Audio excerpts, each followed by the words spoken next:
दोस्तों धातु पदार्थों जो તમે વાત કરો यानी कि સુવાહકોની વાત કરો तो સુવાહકોમાં મુખ્ય વિદ્યુતભાર વાહકો તરીકે મુક્ત ઇલેક્ટ્રોન હોય છે। यानी कि સુવાહકોમાં વિદ્યુતના વહન માટે જવાબદાર એવા મુક્ત ઇલેક્ટ્રોન હાજર હોય છે।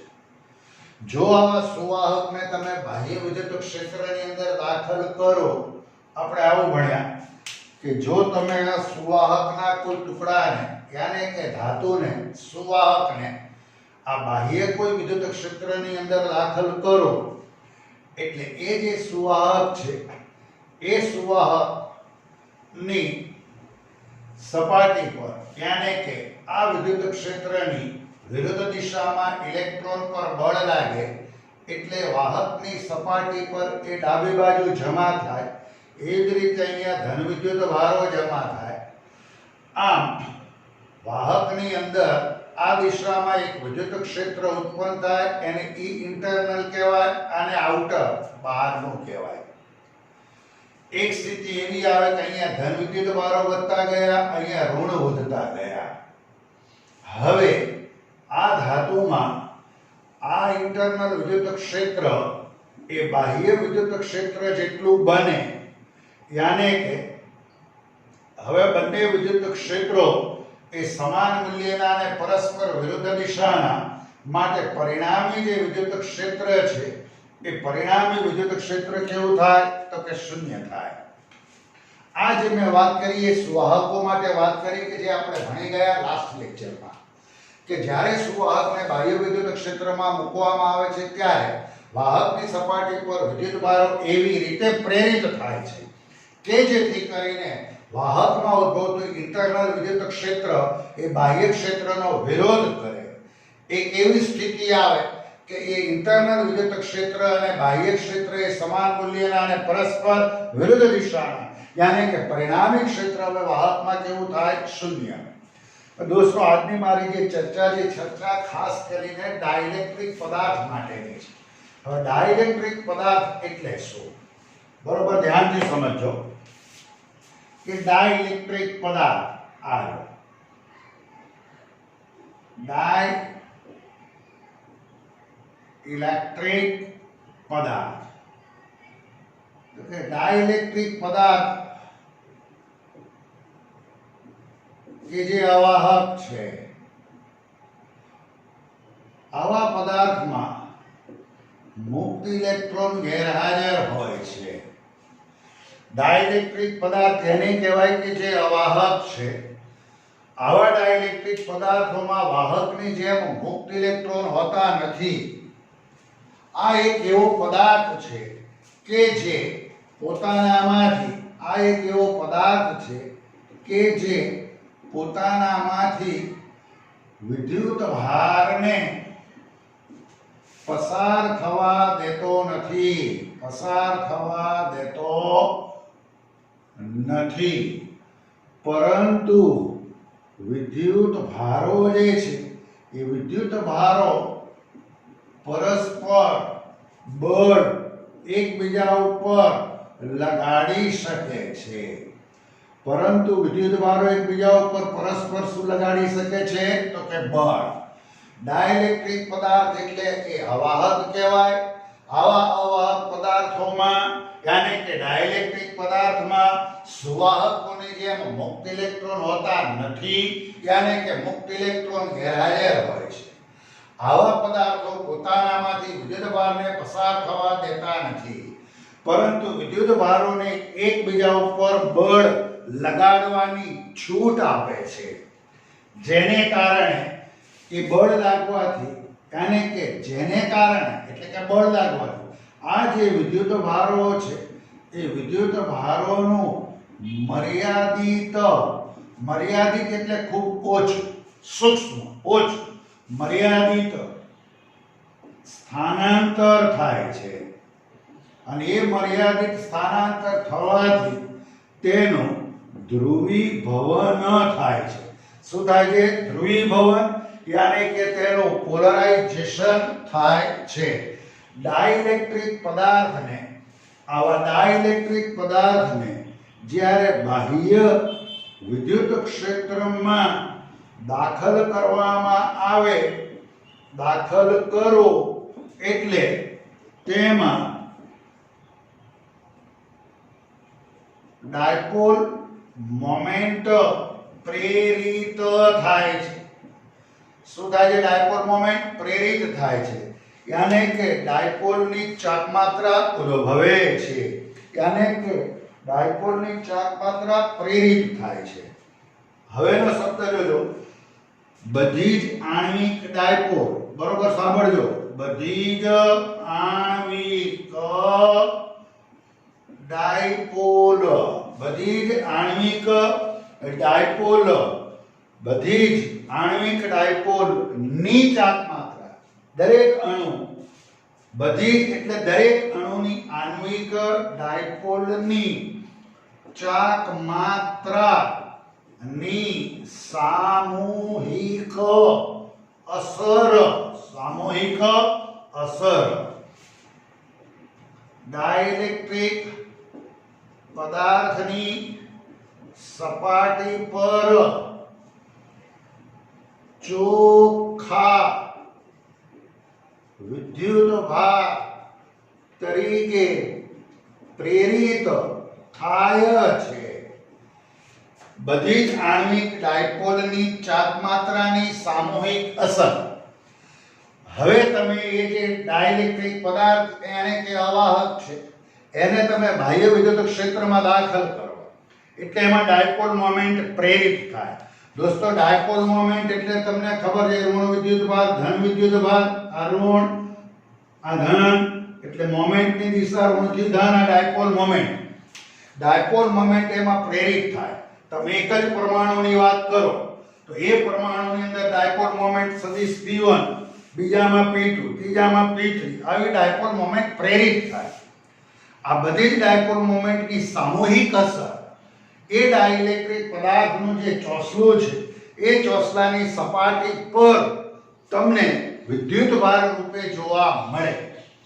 અને એ વિદ્યુતભારોને કારણે ઉદ્ભવતું વિદ્યુત ક્ષેત્ર, આ જે વિદ્યુતભારો છે એ વિદ્યુતભારોથી ઉદ્ભવતું ક્ષેત્ર કે જે બાહ્ય વિદ્યુત ક્ષેત્રનો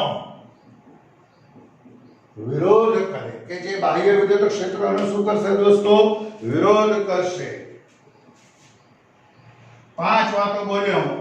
ડાઇલેક્ટ્રિક પદાર્થ એ અવાહક છે, તેમાં મુક્ત ઇલેક્ટ્રોન ગેરહાજર હોય છે. આવા પદાર્થો પોતાનામાંથી વિદ્યુતભારોને પસાર થવા દેતા નથી. હા, એ વિદ્યુતભારો પર પરસ્પર એકબીજા ઉપર બળ લગાડી શકવાની એ છૂટ આપે છે.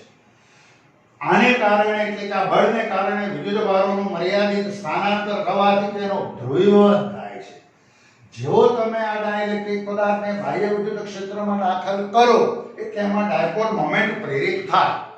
દરેક અણુની આવી જે ડાયપોલ છે, ડાયપોલની ચાકમાત્રાની સામૂહિક અસર, ડાયપોલની ચાકમાત્રાની સામૂહિક અસર તે ડાઇલેક્ટ્રિક પદાર્થની સપાટી પર ચોખ્ખા વિદ્યુતભાર તરીકે પ્રેરિત થાય છે. અને એ વિદ્યુતભારોને કારણે ઉદ્ભવતું ક્ષેત્ર કે જે બાહ્ય ક્ષેત્રનો શું કરે? વિરોધ કરે. પણ છતાં દોસ્તો, જેવી રીતે સ્વાહકોમાં અંદર પરિણામી ક્ષેત્ર શૂન્ય બનતું હતું એવું અહીંયા બનતું નથી. એટલે કે આવું કંઈક બને. અહીંયા ધ્યાન આપો. ધારો કે આ બાહ્ય વિદ્યુત ક્ષેત્ર છે દોસ્તો, પ્લીઝ અહીં ધ્યાન આપો. ધારો કે બાહ્ય વિદ્યુત ક્ષેત્ર છે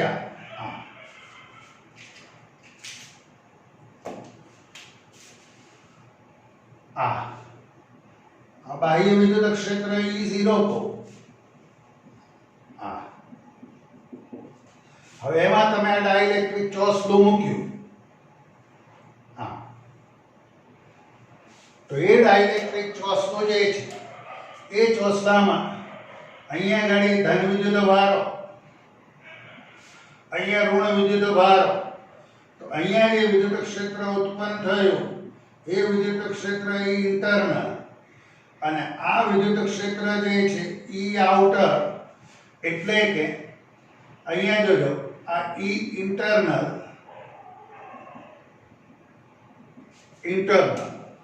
અને E આઉટર એ મોટું છે એટલે એનો સદિશને મોટો બતાવે આવું થાય યાને કે E internal plus E outer it is not equal to 0 હા અંદર જે વિદ્યુત ક્ષેત્ર ઉત્પન્ન થયું એ બાહ્ય ક્ષેત્રનો વિરોધ કરે છે એટલે કે ક્ષેત્રમાં શું થાય છે ઘટાડો પણ પરિણામી ક્ષેત્ર જે છે તે શૂન્ય બનતું નથી આ મેં વાત કરી એ ડાઇલેક્ટ્રિક પદાર્થની વાત કરી ચાર પાંચ મુદ્દા લખ્યા અવાહક છે મુક્ત ઇલેક્ટ્રોન ગેરહાજર છે પોતાનામાંથી વિદ્યુત બારોને પસાર થવા દે નહીં હા વિદ્યુત બારો પર પરસ્પર બળ લગાડવાની છૂટ આપે જેને કારણે વિદ્યુત બારોનું મર્યાદિત સ્થાનાંતર ને કારણે ધ્રુવીભવન હવે બાહ્ય ક્ષેત્રમાં દાખલ કરો તેમાં ડાયપોલ મોમેન્ટ પ્રેરિત થાય બધા જ અણુઓની આવી આણ્વિક ડાયપોલની ચાપ માત્રાની સામૂહિક અસર સ્વરૂપે એ ડાઇલેક્ટ્રિક પદાર્થની સપાટી પર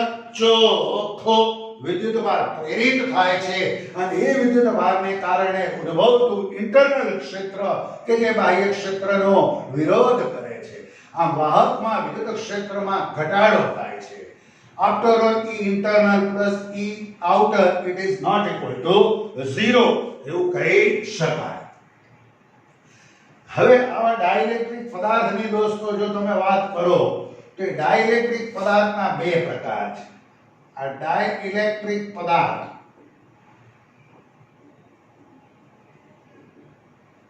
તો કે આના બે પ્રકાર એક પહેલો પ્રકાર છે એને કહેવાય ધ્રુવીય ડાઇલેક્ટ્રિક પદાર્થ અને બીજો કહેવાય અધ્રુવીય ડાઇલેક્ટ્રિક પદાર્થ હવે ધ્રુવીય ડાઇલેક્ટ્રિક પદાર્થની જો તમે વાત કરો તો આવા ધ્રુવીય ડાઇલેક્ટ્રિક પદાર્થમાં કે જેના અણુઓ કે પરમાણુ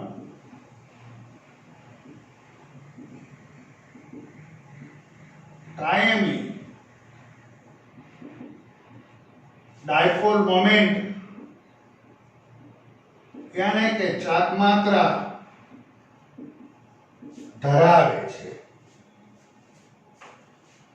આવા પદાર્થોમાં ધન અને ઋણ વિદ્યુતભારો કોઈ એક જ બિંદુ પર સપાટ થયેલા હોતા નથી ધન અને ઋણ વિદ્યુતભારો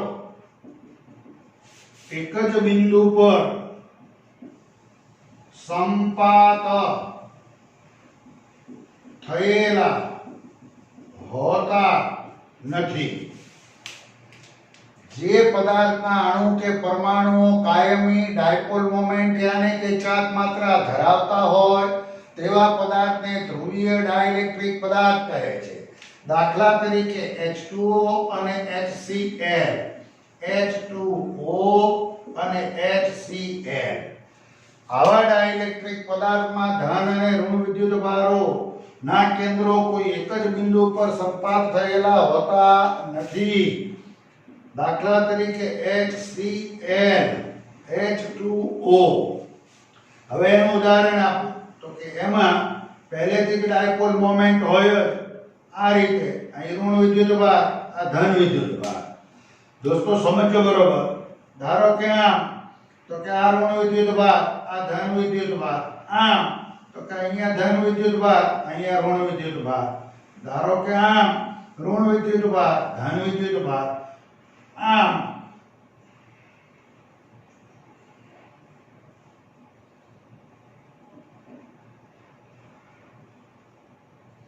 આ ઋણ વિદ્યુતભાર ધન વિદ્યુતભાર હવે અહીંયા ડાયપોલ મોમેન્ટની દિશા આ છે ધારો કે અહીંયા ઘડી આવું કીધું કે ઋણ વિદ્યુતભાર છે આ ધન વિદ્યુતભાર છે હવે અહીંયા ડાયપોલ મોમેન્ટની દિશા કઈ તો કે ઋણથી ધન એટલે આમ અહીંયા ડાયપોલ મોમેન્ટ ઋણથી ધન આમ અહીંયા ઋણથી ધન આમ અહીંયા ઋણથી ધન આમ, અહીંયા ઋણથી ધન આમ.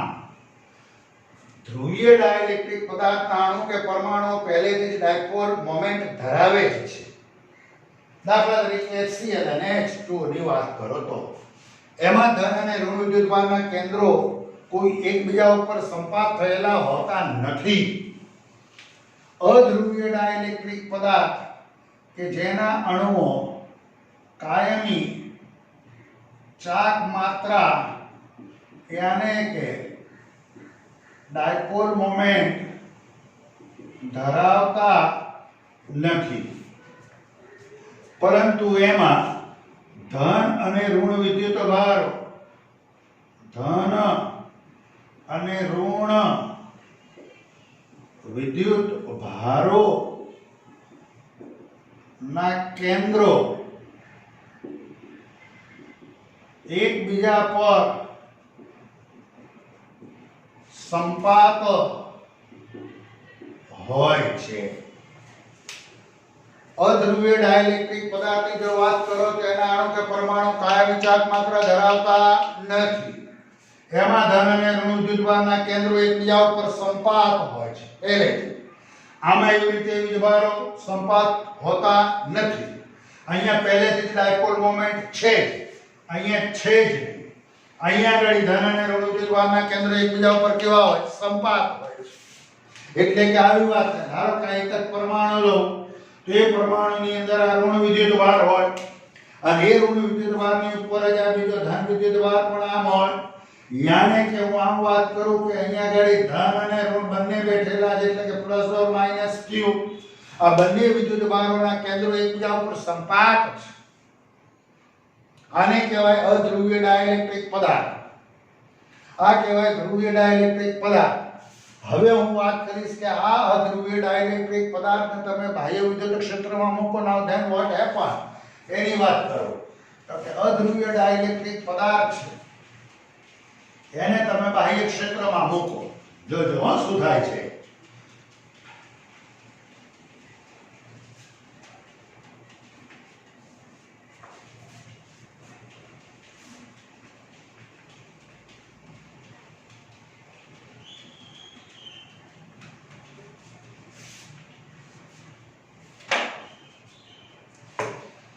અહીંયા ધ્યાન આપજો, અધ્રુવીય ડાઇલેક્ટ્રિક પદાર્થને બાહ્ય ક્ષેત્રમાં મૂકો, નાઉ ધેન વોટ હેપન. આ પણ છે વિદ્યુત ક્ષેત્રની ગેરહાજરીમાં, આ પણ વિદ્યુત ક્ષેત્રની ગેરહાજરીમાં આવું કહેવું પડે. આ વિદ્યુત ક્ષેત્રની ગેરહાજરીમાં ધ્રુવીય અણુઓ, વિદ્યુત ક્ષેત્રની ગેરહાજરી. અહીંયા પણ વિદ્યુત ક્ષેત્રની ગેરહાજરી. કયા અણુઓ? તો કે અધ્રુવીય અણુ, અધ્રુવીય અણુ. હવે હું વાત કરવા જઈ રહ્યો છું કે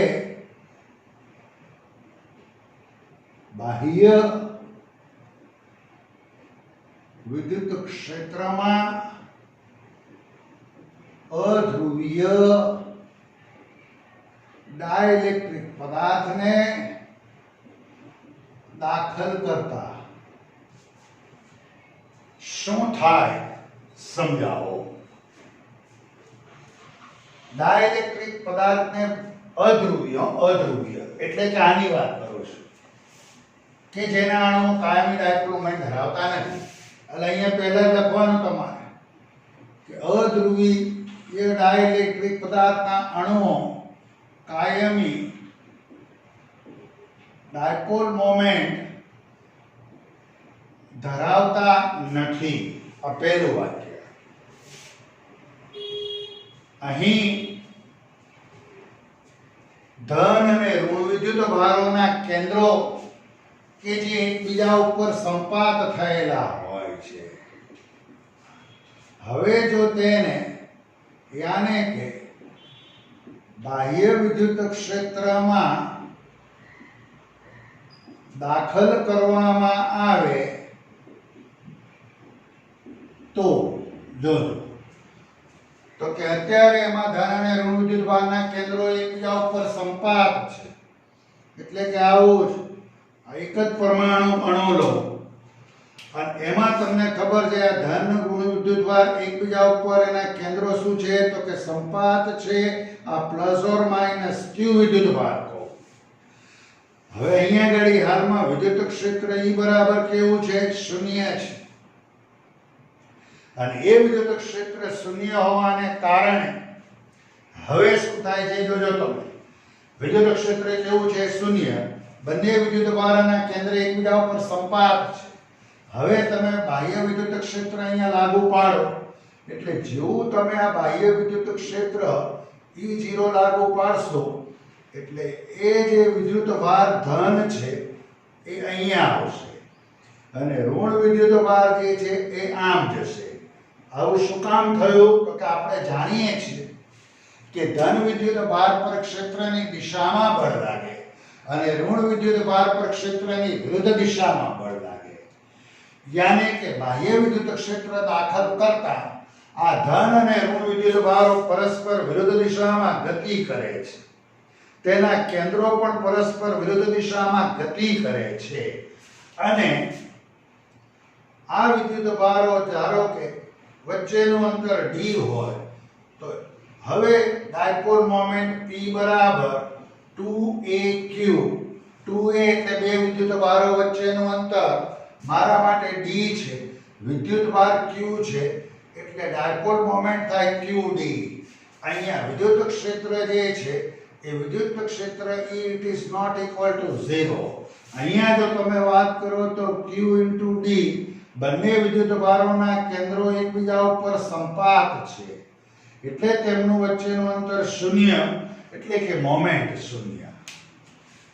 દોસ્તો અધ્રુવીય ડાઇલેક્ટ્રિક પદાર્થના અણુઓ ડાયપોલ મોમેન્ટ ધરાવતા નથી.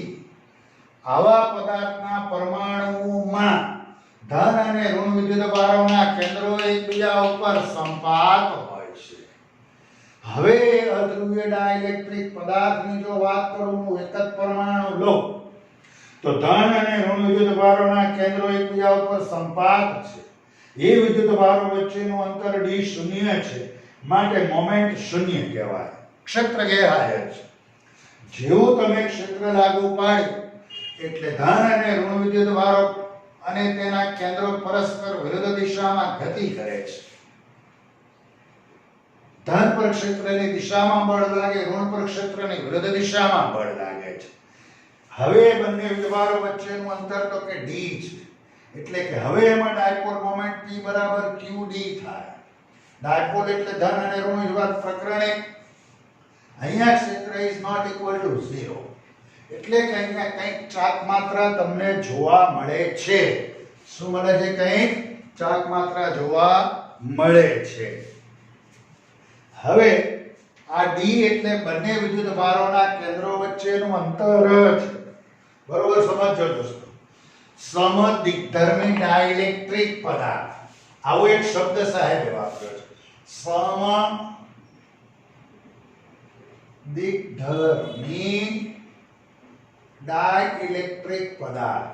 બરોબર ધ્યાનથી જોજો તો કે જુઓ અહીંયા ડાયપોલ મોમેન્ટની દિશા ઋણથી ક્યાં હોય? ધન. આ એટલે કે અધ્રુવીય ડાઇલેક્ટ્રિક પદાર્થને બાહ્ય ક્ષેત્રમાં મૂકવામાં આવે. અધ્રુવીય ડાઇલેક્ટ્રિક પદાર્થને બાહ્ય વિદ્યુત ક્ષેત્રમાં મૂકવામાં આવે તો તેમાં પ્રેરિત થતા ડાયપોલ મોમેન્ટની દિશા એ બાહ્ય ક્ષેત્રની દિશામાં હોય. બાહ્ય ક્ષેત્રની દિશામાં હોય છે જ. જોઈ લો આમ બાહ્ય ક્ષેત્રની દિશામાં હોય અને બાહ્ય ક્ષેત્રની તીવ્રતાના સમપ્રમાણમાં હોય.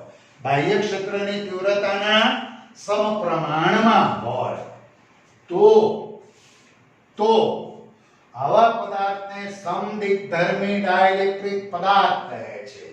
શું કહે છે? સમદિગ્ધર્મી ડાઇલેક્ટ્રિક પદાર્થ કહે છે. નંબર 2, આવા ડાઇલેક્ટ્રિક પદાર્થને તમે જ્યારે એટલે કે અધ્રુવીય ડાઇલેક્ટ્રિક પદાર્થને જ્યારે તમે બાહ્ય વિદ્યુત ક્ષેત્રમાં મૂકો ત્યારે તમને કંઈક ચોખ્ખી ચાક માત્રા જોવા મળે છે. યાની કે એમાં નેટ ચોખ્ખી ચાક માત્રા પ્રેરિત થાય છે, ઉદ્ભવે છે એમ કહેવાય. દોસ્તો તમે આ અધ્રુવીય ડાઇલેક્ટ્રિક પદાર્થની વાત કરી. હવે હું આ ધ્રુવીય ડાઇલેક્ટ્રિક પદાર્થની ચર્ચા તમારી સમક્ષ કરવા જઈ રહ્યો છું.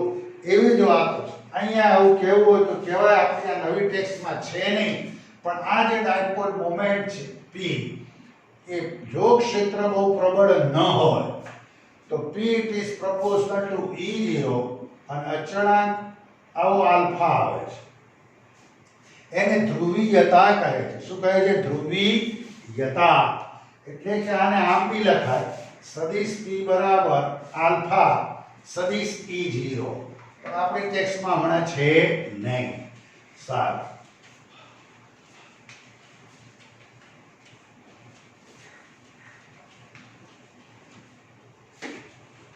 આનો આજ પ્રશ્ન હું જ લઉં, માત્ર એક શબ્દ બદલી નાખીશ. દોસ્તો સમદિગ્ધર્મી ડાઇલેક્ટ્રિક પદાર્થ એટલે ખ્યાલ આવ્યો?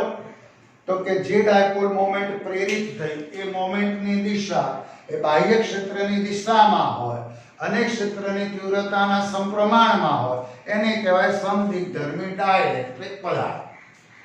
હવે આ બાહ્ય વિદ્યુત ક્ષેત્રમાં અધ્રુવીયને બદલે ધ્રુવીય ડાઇલેક્ટ્રિક પદાર્થને મૂકો. હવે પહેલી વાત તો એ છે દોસ્તો કે ધ્રુવીય ડાઇલેક્ટ્રિક પદાર્થ કોને કહેવાય એ પહેલા જુઓ. તો કે જેના અણુઓ કાયમી ડાયપોલ મોમેન્ટ ધરાવે છે, એટલે એની પાસે આ ચાર્જ માત્રા છે જ, પણ આની ડાયપોલ મોમેન્ટ આમ છે, આની ડાયપોલ મોમેન્ટ આમ છે, આની આમ છે. ઋણથી ધન હોય એ આપણને ખબર હોય પ્રકરણિકમાં, ઋણથી ધન આમ, ઋણથી ધન આમ. એટલે એની ડાયપોલ મોમેન્ટ બધાની જે છે એ અસ્ત વ્યસ્ત છે. એટલે તમને એની પરિણામી ચાક માત્રા એ શૂન્ય મળે. એટલે કે આની ડાયપોલ મોમેન્ટ ઋણથી ધન આમ P1 P2 P3 P4 P5 સદિશ સરવાળો કરો, ઇટ્સ બીકમ 0. યાને કે પરિણામી ચાક માત્રા શૂન્ય મળે છે એની પાસે, પણ પરિણામી ચાક માત્રા શૂન્ય મળે છે. હવે એનો કોઈ મતલબ નથી. એટલે તમે આ ડાઇલેક્ટ્રિક ચોસલાને શું કરશો? આ ધ્રુવીયની વાત કરો તો કે આ બાહ્ય જે વિદ્યુત ક્ષેત્ર હોય એ બાહ્ય વિદ્યુત ક્ષેત્રમાં તમે એને દાખલ કરો. એટલે જેવો તમે એને બાહ્ય વિદ્યુત ક્ષેત્રમાં દાખલ કરશો આમ, એટલે એ બધી જ જે ડાયપોલ છે, આ ડાયપોલ્સ, એ ડાયપોલ જે છે ડાયપોલ ઉપર ટોર્ક લાગે. મેં તમને પહેલા ચેપ્ટરમાં કહ્યું હતું અને હજી બી કહું છું, ડાયપોલ પર હંમેશા ક્ષેત્રની દિશામાં ટોર્ક લાગે. એટલે એ ડાયપોલ જે છે ભ્રમણ કરી અને ક્ષેત્રની દિશામાં ગોઠવવાનો હંમેશા પ્રયત્ન કરે. એટલે જેવું તમે બાહ્ય વિદ્યુત ક્ષેત્ર લાગુ પાડો એટલે તરત જ એ ડાયપોલ્સ જે છે એ આમ બધી જ ડાયપોલ્સ આ રીતે ગોઠવાઈ જશે. આ રીતે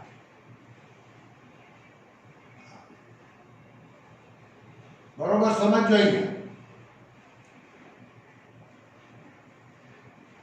હા, હવે આમાં થયું શું? તો કે અહીંયા ઋણ વિદ્યુત ભાર, અહીંયા ધન, ઋણ ધન, ઋણ ધન, ઋણ ધન, ઋણ ધન. હજી બી કહું છું કે ડાયપોલ પર ક્ષેત્રની દિશામાં ટોર્ક લાગે. તમે જો બાહ્ય ક્ષેત્રમાં ડાયપોલને દાખલ કરો એટલે ડાયપોલ પર ટોર્ક લાગે અને એ ડાયપોલ ક્ષેત્રની દિશામાં ગોઠવાવાનો પ્રયત્ન કરે. હવે આ લોકો પાસે ડાયપોલ મોમેન્ટ હતી જ, પણ બધાની અસ્તવ્યસ્ત હતી. એટલે તમે એ ચોસલાને ઉઠાઈને બાહ્ય ક્ષેત્રમાં દાખલ કર્યું. એટલે આ દરેક ડાયપોલ મોમેન્ટ અથવા તો આ ડાયપોલ જે છે ડાયપોલ પર ટોર્ક લાગે અને ટોર્કને કારણે એ બધી જ ડાયપોલો ક્ષેત્રની દિશામાં ગોઠવાય. યાની કે જો આ ઋણ આ ધન એટલે મોમેન્ટની દિશા, મોમેન્ટની દિશા આમ આમ આમ. આ એક જ અણુ, આ બીજો, ત્રીજો, ચોથો, પાંચમો, છઠ્ઠો, તો અહીંયા પણ ઋણ, અહીંયા ધન, ઋણ ધન, ઋણ ધન, ઋણ ધન,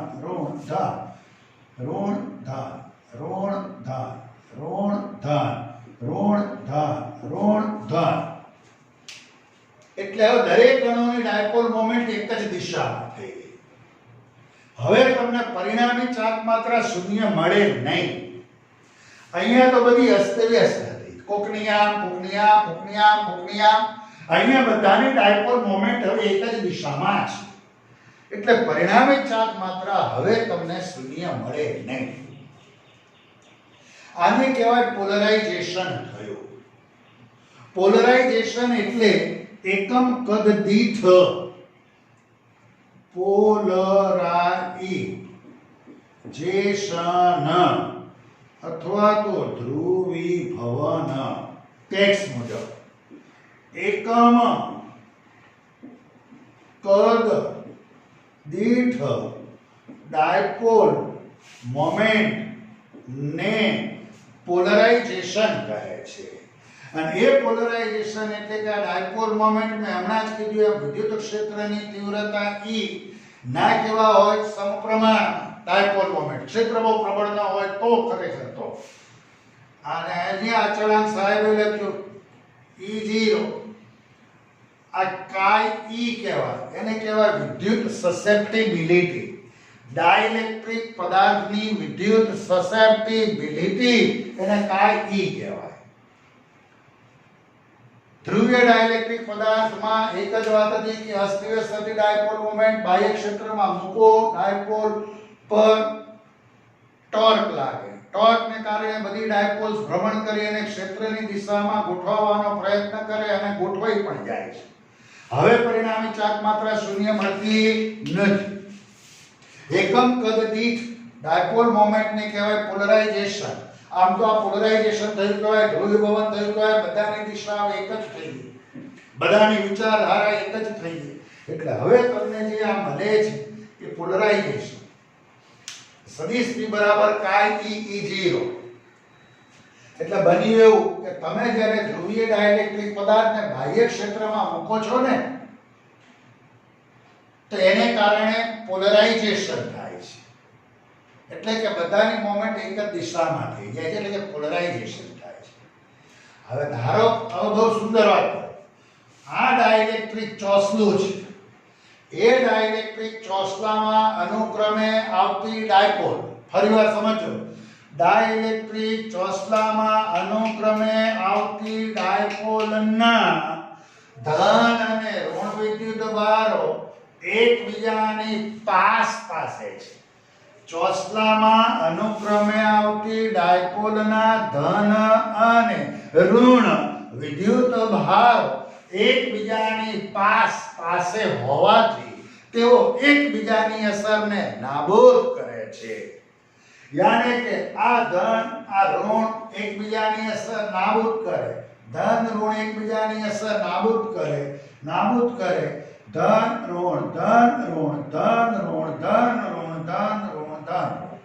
એટલે હવે પરિસ્થિતિ એવી થાય દોસ્તો, આવું થાય કે માત્ર તમે આ જે વિદ્યુત ક્ષેત્ર છે એ ક્ષેત્ર પર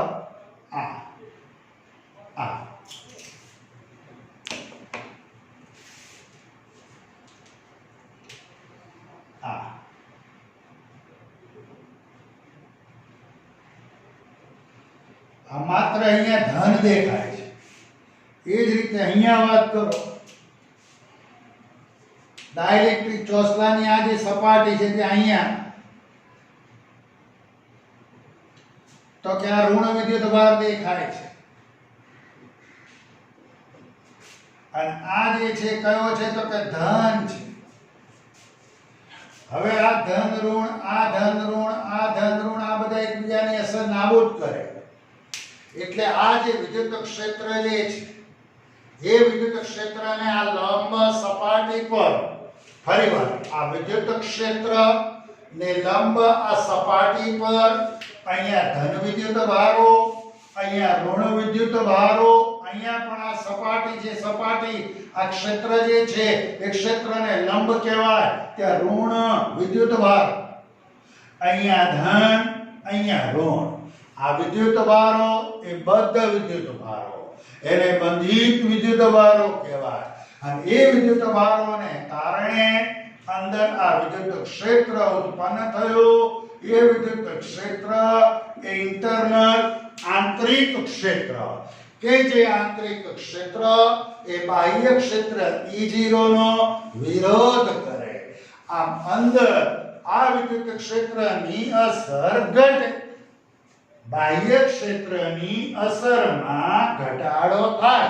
એનો મતલબ કે તમે બાહ્ય વિદ્યુત ક્ષેત્રમાં 10 વોલ્ટ પ્રતિ મીટર વાળું ક્ષેત્ર લો, બાહ્ય ક્ષેત્ર, અને એમાં તમે ડાઇલેક્ટ્રિક ચોસલાને મૂકો તો એ ડાઇલેક્ટ્રિક ચોસલામાં 10 વોલ્ટ મીટર પ્રતિ જેટલી અસરકારકતા હોય નહીં, કારણ કે એ ડાઇલેક્ટ્રિક ચોસલામાં એક વિદ્યુત ક્ષેત્ર આ રીતે ઉત્પન્ન થાય કે જે વિદ્યુત ક્ષેત્ર બાહ્ય ક્ષેત્રનો વિરોધ કરે, એટલે કે બાહ્ય ક્ષેત્રની અસરકારકતા અહીંયા ઘટે. નંબર 2, અહીંયા જે વિદ્યુત ક્ષેત્ર ઉત્પન્ન થયું એ કોને કારણે થયું?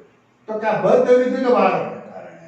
એને બંધિત ઇલેક્ટ્રોન કહેવાય. એટલે આ સપાટી પર જે વિદ્યુતભારો છે પ્લસ સિગ્મા p કહો, અહીંયા જે વિદ્યુતભારો છે એને માઈનસ સિગ્મા p કહો, યાને કે ટેક્સ મુજબ plus or minus sigma p આમ કહેવાય. હવે હું એમ કહું કે એકમ કદ દીઠ જો ડાયપોલ મોમેન્ટ સદિશ p હોય તો ડેલ્ટા v જેટલા સૂક્ષ્મ કદ ખંડમાં મોમેન્ટ કેટલી? ધારો કે આખું જે કદ છે ડેલ્ટા v છે. એકમ કદ દીઠ ડેલ્ટા v, એકમ કદ દીઠ ડાયપોલ મોમેન્ટ સદિશ p, તો ડેલ્ટા v જેટલા સૂક્ષ્મ કદ ખંડમાં કુલ ડાયપોલ મોમેન્ટ કેટલી? તો કે ડેલ્ટા v ઇન્ટુ સદિશ p જેટલી હોય. આ દરેક સૂક્ષ્મ કદ ખંડમાં, દરેક ડેલ્ટા v જેટલા સૂક્ષ્મ કદ ખંડમાં ઘણી બધી આણ્વિક ડાયપોલ્સ હોય અને એને કારણે એમાં કુલ વિદ્યુતભાર કેવો હોય? શૂન્ય. ભૂલ્યા ને? પ્રકરણ 1 માં ડાયપોલ પરનો કુલ વિદ્યુતભાર શૂન્ય હોય. એટલે ડેલ્ટા v જેટલો સૂક્ષ્મ કદ ખંડ લો તો એ સૂક્ષ્મ કદ ખંડમાં ઘણી બધી આણ્વિક ડાયપોલ્સ હોય. ઘણી બધી આણ્વિક ડાયપોલ્સ હોય એટલે એ કદ ખંડમાં કુલ વિદ્યુતભાર ભલે શૂન્ય હોય પણ ડાયપોલ મોમેન્ટ શૂન્ય હોય નહીં. ડાયપોલ મોમેન્ટ શૂન્ય હોતી નથી. આને કહેવાય ધ્રુવીય ડાઇલેક્ટ્રિક પદાર્થની સમજૂતી. ખ્યાલ આવે છે દોસ્તો? ઈ શોર્ટ ડાઇલેક્ટ્રિક પદાર્થને મૂકો એટલે બાહ્ય ક્ષેત્રમાં શું થાય દોસ્તો? ઘટાડો થાય. ઓકે.